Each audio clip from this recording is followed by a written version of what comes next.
What's up YouTube, it's your old school expert, and today I'm going to show you guys my Chaos deck. This deck is from the April 2004 ban list. This was just before they actually started banning cards, so nothing was banned just yet. It was the April 2004, I guess you could say, limited list. And this is arguably the deck that started the ban list, although I think that there were a lot of things leading up to the ban list besides just the release of the Chaos monsters. It was a lot more than that. So we're gonna go ahead and get into it. This is the last major deck before Konami and Upper Deck implemented an actual ban list and started forbidding cards from advanced tournament play. So we'll start off with the monsters, and first off we've got obviously Blackluster Soldier, Envoy of the Beginning. This big boy right here was not necessarily as good as Chaos Emperor Dragon according to most people, but I actually preferred busting this out because this was such a boss monster, because not only could you remove anything your opponent had, but if you wanted to, instead of doing that, you could attack twice, and often that was for game. So I loved this card. This was by far my favorite card in the whole set. So definitely got to have one of those. There are 3 total Chaos monsters. That's one of them, even though Chaos is not in its name. The other one is Chaos Emperor Dragon. And so this card, coupled with either a Sangan or Witch of the Black Forest, allows you to Yata lock your opponent if your opponent doesn't have a Sinister Serpent, because that kind of stops the Yata lock. So, of course, this card, you remove 1 light and 1 dark, and then you're able to pay 1,000 life points and destroy all cards on the field and in both players' hands, and then do some damage to your opponent while you're doing it. So the damage actually could end the game as well. It's not a whole lot of damage. It's 300 points per card, but sometimes that was enough just to win the game without attacking or anything else, or no Yata lock. So this card got banned for a very long time. And then I run, instead of Jinzo, I don't run Jinzo and I don't run Air Knight, but I run a Dark Magician of Chaos. Because this card, even though it's 2 tributes, I don't think I've ever actually tributed 2 monsters for it. You usually use a Monster Reborn, Premature Burial, something like that, Call the Haunted. Bring this thing back and get back one of your really powerful magic cards.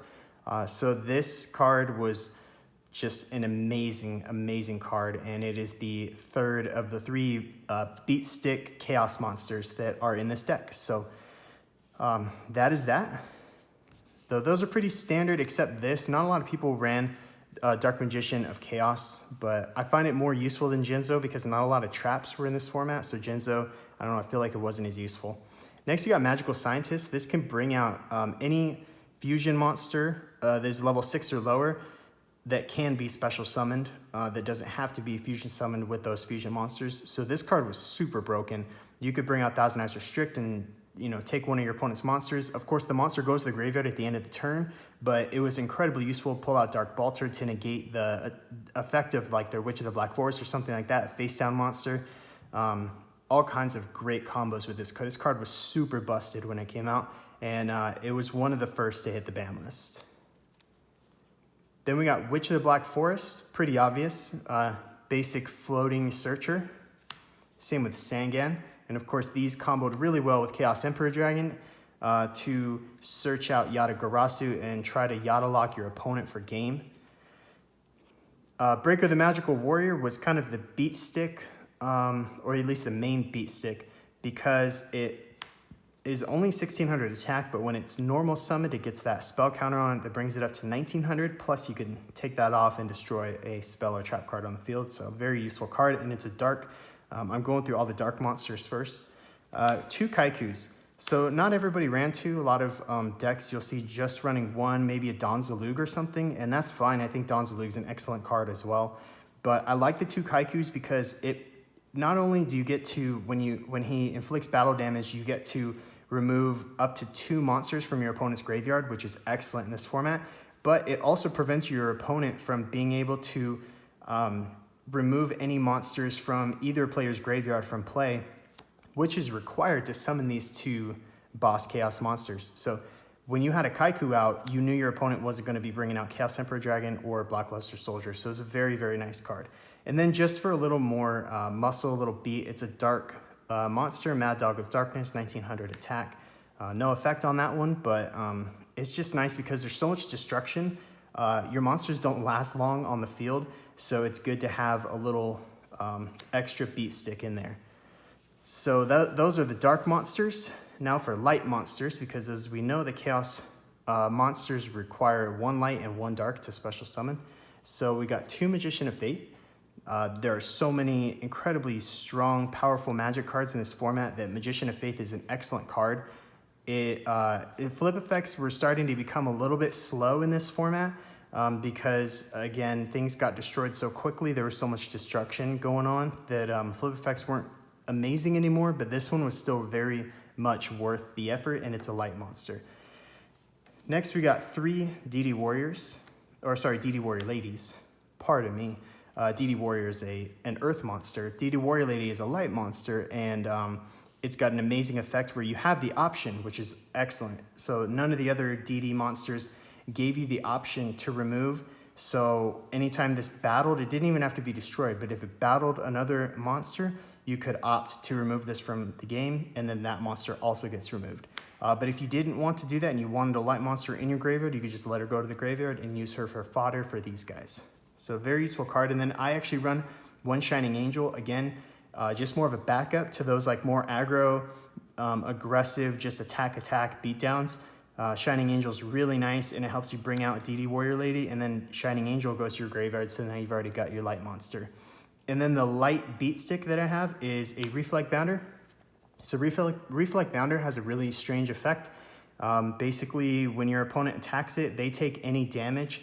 I think it's, let's see, when this face-up attack position card is attacked by a monster on your opponent's side of the field, really weird verbiage, before damage calculation is resolved in the damage step, this card inflicts damage to your opponent's life points equal to the attack of the attacking monster. Then, after damage calculation is resolved, this card is destroyed. So basically, if your opponent attacks it with, like, say, Mad Dog of Darkness, then your opponent takes 1900 attack or life points. So it's actually a pretty good card, dealt a lot of direct damage, and it is a light card.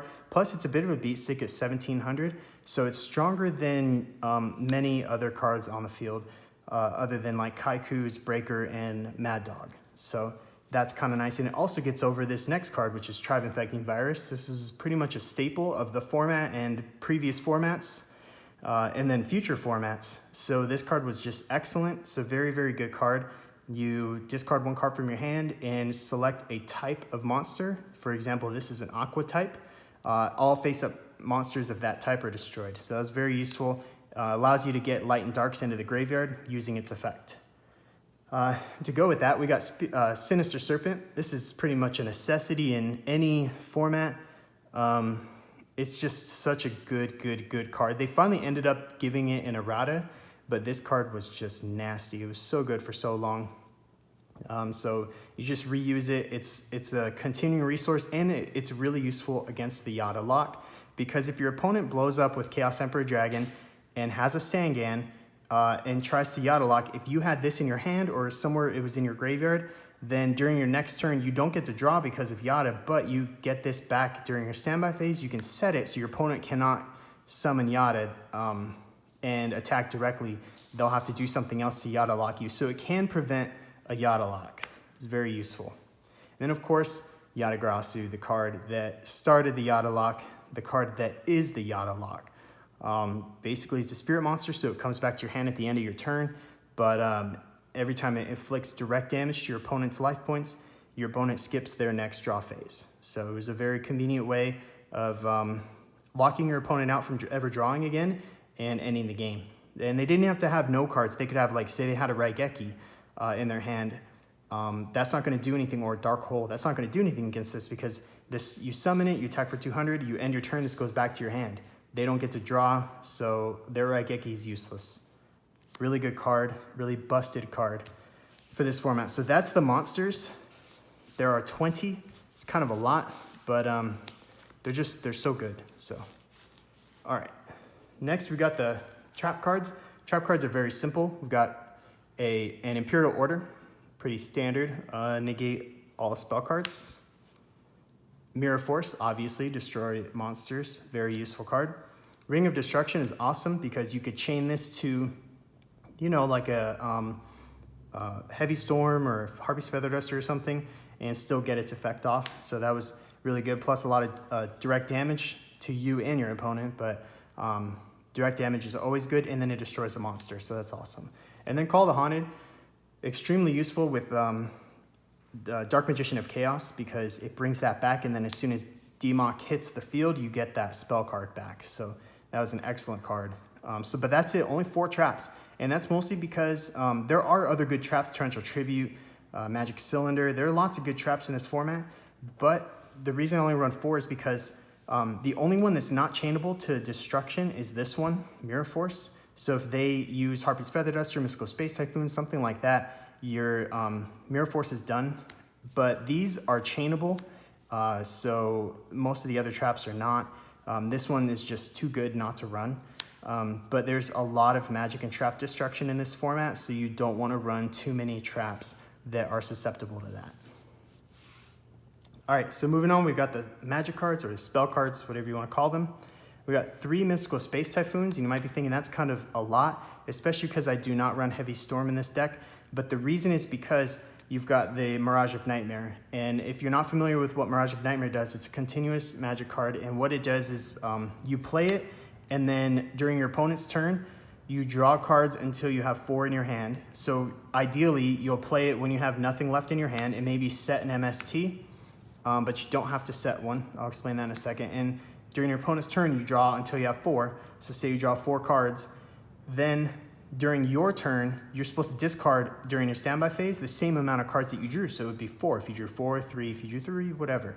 But if you destroy it during your draw phase, before your standby phase happens, then you get to keep whatever you drew. So that's why you would run 3 of these, because even if you couldn't set a Mystical Space Typhoon, if you drew one out of those cards that you drew from your deck during your opponent's turn, you could activate this from your hand because it's a quick play before this activates in the standby phase and destroy this, and then you keep everything else that you drew. So it was like a free Pot of Greed on steroids, and it was a great combo. Plus, Mystical Space Typhoons were very useful for destroying your opponent's magic and trap cards as well. So 3 of those, and then Mirage of Nightmare was a nasty combo, and Mirage of Nightmare is still banned to this day, probably for good reason, because it's just a really, really yucky card. But you had to run it, because if you didn't, you'd be at a disadvantage because everybody else would be running that. So there's that. Painful Choice, this one's a no-brainer because you're trying to get lights and darks into the graveyard. One of my favorite things to do would be to activate Painful Choice and select a couple of lights like that, Sinister Serpent, of course, and then a couple of darks, maybe like a Sangan or a Witch, because those are useful out of the graveyard also. So that way your opponent is not gonna, they pretty much have to give you Sinister Serpent, because if they give you one of these, you know, one goes to your hand and the rest go to the graveyard, then you're gonna have this and you're gonna get your Sinister Serpent back. So if they give you this, Sinister Serpent, which makes the most sense, well, now you've got light and dark in your graveyard.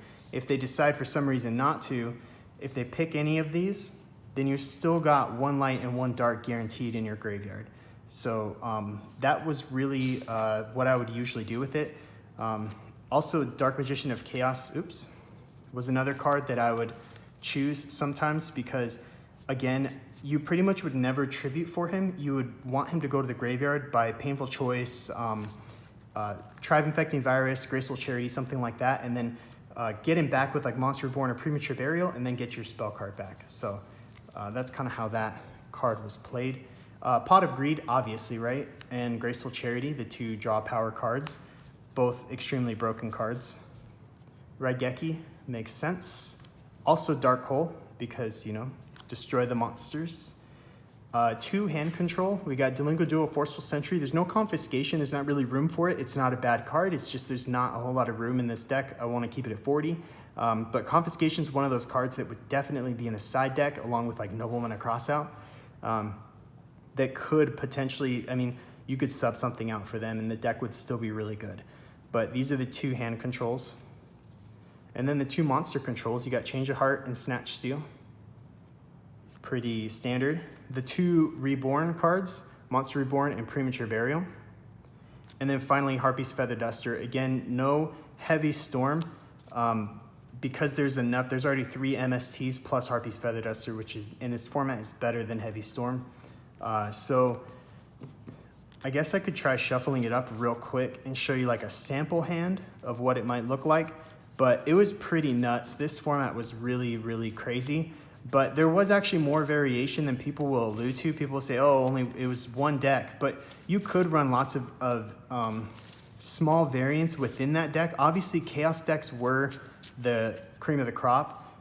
It was tier 0, as people say, where other decks are not really competitive, but there's different ways to build the Chaos deck.